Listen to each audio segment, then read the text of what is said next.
दोस्तों, तुर्की की जो चालाकी थी वो अब तुर्की पर भारी पड़ती दिखाई दे रही है और तुर्की एक बार फिर से गेहूं को लेकर गिड़गिड़ाने लगा है। आपको बता दें, तुर्की की सारी राजनीति और तुर्की की भारत को नीचा दिखाने की कोशिश अब उनमें घुस गई है और उनको भारी पड़ गया है और एक बार फिर से गेहूं को लेकर पूरी दुनिया के तमाम देशों से वो भी हाथ फैलाकर भीख मांग रहा है और इनमें भारत भी है। दोस्तों, आपको कुछ दिन पहले पता होगा कि भारत ने बड़े पैमाने पर 55,000 टन गेहूं की खेप जो है वो तुर्की गई थी, लेकिन तुर्की ने रूबेला वायरस बता करके वापस भारत भेज दिया था। लेकिन दोस्तों, तुर्की की ये पीछे चाल थी। बाद में हमने आपको खुलासा किया था और बाद में हमने आपको बताया था कि कैसे तुर्की गेहूं की खेप भेजने वाले जो मालिक थे उन्होंने स्पष्ट कहा था कि उनमें कोई रूबेला वायरस नहीं था। वही गेहूं जो है वो तमाम देशों में बिक गया था। लेकिन दोस्तों, अब ये बड़ी खबर निकल के आई है, तुर्की जो है वो गेहूं अब रूस ने भी तुर्की के लिए दरवाजे बंद कर दिए हैं। ये इस वक्त की बहुत बड़ी खबर निकल के आ रही है। भारत और रूस ने मिलकर ऐसा खेल खेल दिया है कि तुर्की के लिए अब गेहूं के दरवाजे बंद हो गए हैं तो यूक्रेन पहुंचा है। दरअसल आपको बता दें, रूस से खरीदना चाहता था तुर्की गेहूं, लेकिन रूस ने फिलहाल दरवाजे बंद कर दिए। तो अब एक बार बड़ी खबर निकल के आई, जहां यूक्रेन पहुंचा है तुर्की का राष्ट्रपति गेहूं खरीदने। इस समझौते के तहत तुर्की ने यूक्रेन के गेहूं पर 25% की छूट की मांग की है, यानी 25% छूट के तहत जो है वो तुर्की से गेहूं खरीदने की मांग कर रहा है। रूस से भी छूट की बात किया तो रूस ने साफ साफ इनकार कर दिया और कहा कि हमें नहीं बेचना है गेहूं। दोस्तों, भारत की गेहूं को सड़ा बताकर ठुकराने वाले तुर्की अब यूक्रेन से गेहूं खरीदने की कोशिश कर रहा है, वो भी छूट पर। तुर्की के वरिष्ठ अधिकारियों ने बताया है कि तुर्की यूक्रेन जो है वो एक समझौता करने की कोशिश कर रहा है, जिसके तहत तुर्की ने यूक्रेन के गेहूं पर 25% की छूट की मांग की है। गेहूं की इस खेप को यूक्रेन के ओडेसा बंदरगाह से इस्तांबुल तक पहुँचाया जाएगा। आपको बता दें, तुर्की के कृषि मंत्री वाहापी किरिस्की ने पत्रकारों को बताया है कि अगर समझौता होता है तो यूक्रेन हमें गेहूं पर 25% छूट देने को सहमत हो जाएगा और फिर हमें गेहूं मिलेगा।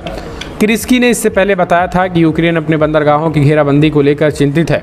रूस ने यूक्रेन के बंदरगाहों पर कब्जा कर लिया है, जिससे उनका अनाज फंसा हुआ है। तुर्की की सेना ने यूक्रेन के बंदरगाहों पर नौसैनिक नाकेबंदी को हटाने में मदद करने और ओडेसा बंदरगाह से अनाज की खेपों को सुरक्षा प्रस्ताव दिया है। दोस्तों, आपको बता दें, रूस ने जब तुर्की को गेहूं देने से इनकार कर दिया तो दूसरी तरफ रूस ने ही तुर्की के उस गेहूं को घेर भी लिया है, यानी जिस बंदरगाह से तुर्की गेहूं लेन देन करना चाहता है यूक्रेन के जिस बंदरगाह से, उसी बंदरगाह पर बड़े पैमाने पर रूसी सेनाएं जो हैं वो कब्जा कर रखी हैं। ऐसे में तुर्की को वहाँ भी दिक्कत होने वाली है। लेकिन दोस्तों, रूस ने आखिर तुर्की को गेहूं देने से क्यों इनकार कर दिया, वो भी समझ लीजिए इसके पीछे की रीज़न। दरअसल दोस्तों, जब भारत के गेहूं को रूबेला वायरस बताकर तुर्की ने वापस भेज दिया था, उसी टाइम उसने ट्राई किया था कि हमें किसी भी तरीके से रूस से गेहूँ मिल जाए और सस्ते दामों पर। लेकिन रूस ने ये कहकर खारिज कर दिया कि हम किसी कीमत पे झुकेंगे नहीं। दरअसल तुर्की को ये लगा कि रशिया जो है अभी मुसीबत में है और ऐसे में हम इससे औने पौने दाम में गेहूं खरीदें, और रूस को लेकर तुर्की ने ये ट्राई किया था कि औने पौने दाम में रशिया हमें गेहूं दे दे, क्योंकि अभी रूस मजबूर है। लेकिन रूस ने ऐसा करने से इनकार कर दिया और कहा कि फ़िलहाल हम ऐसे देशों को नहीं देंगे जो हमारी मजबूरी का जो हमारी फ़ायदा उठाएंगे। ऐसे में तुर्की को फटकार लगाते हुए गेहूं का दरवाज़ा बंद कर दिया था। फिर तुर्की जो है वो औने पौने दाम में यूक्रेन की मजबूरी का फ़ायदा उठाने पहुंच गया, लेकिन यूक्रेन ने मजबूरी का फ़ायदा उठाते हुए तुर्की के साथ गेम कर दिया। गेम ऐसा कर दिया कि तुर्की से कहा, पहले जिस बंदरगाह से आप गेहूं खरीदेंगे उस बंदरगाह को तो रूस ने कब्जे में ले रखा है, पहले आप उस बंदरगाह को छुड़ाइए। तो दोस्तों, एक तरीके से आप देखिए, भारत के गेहूं को ना लेकर अपने माइंड सेट को और दिमाग से खेलने वाले तुर्की को अब चारों तरफ से भारी पड़ता दिखाई दे रहा है। तुर्की सोच रहा था कि दुनिया के तमाम देश मजबूर हैं, ऐसे में हम उन पर शर्त रखें, लेकिन अब रूस समेत यूक्रेन जो है तुर्की के सामने ही शर्त रखते हुए दिखाई दे रहे हैं। ये है तुर्की का घिसा पिटा कूटनीति, और ऐसी कूटनीति जिससे खुद तुर्की ही फंस रहा है। तो दोस्तों, अब तुर्की ने रूस से गुहार लगाई है इसलिए कि साहब हमें गेहूं यूक्रेन से खरीदना है, आप उस बंदरगाह को खाली कर दें। दरअसल आपको बता दें, ओडेसा बंदरगाह से गेहूं की ये सप्लाई होने वाली है, लेकिन उसी बंदरगाह पर रूस की सेना जो है कब्जा कर रखी है। अब रूस ने इस कब्जे से हटने से इनकार कर दिया। उन्होंने कहा किसी भी कीमत पे हमारी सेनाएं जो हैं यहाँ से नहीं हटेंगे। तो तुर्की को डबल झटका लगता हुआ दिखाई दे रहा है, क्योंकि रूस ने इसलिए हटने से इनकार कर दिया, एक तो हमारे देश से गेहूं नहीं खरीद रहे हो, एक तो हमें मजबूर किया जा रहा है गेहूं पर कि आप कम दाम में दो, और दूसरा हमारे दुश्मन देश से गेहूं खरीद कर हमें नीचा दिखाने की कोशिश की जा रही है। तो इसी को देखते हुए रूस ने डबल झटका दिया, एक तो गेहूं को देने से इनकार किया, और दूसरा अब यूक्रेन से भी गेहूं खरीदने में पूरी तरीके से रूस ने अड़ंगा लगा दिया और उस ओडेसा बंदरगाह को अपने अंडर में ले लिया है। तुर्की की इस मांग को खारिज कर दिया है कि वो गेहूं तुर्की की गेहूं को आने दें। रूस ने कहा है कि अगर तुर्की की गेहूं को जाने दिए तो दुनिया के तमाम देश यहां से व्यापार शुरू कर देंगे, और अगर व्यापार शुरू हुई हो गए तो फिर रूसी सेनाओं के अंडर में आने का मतलब क्या है।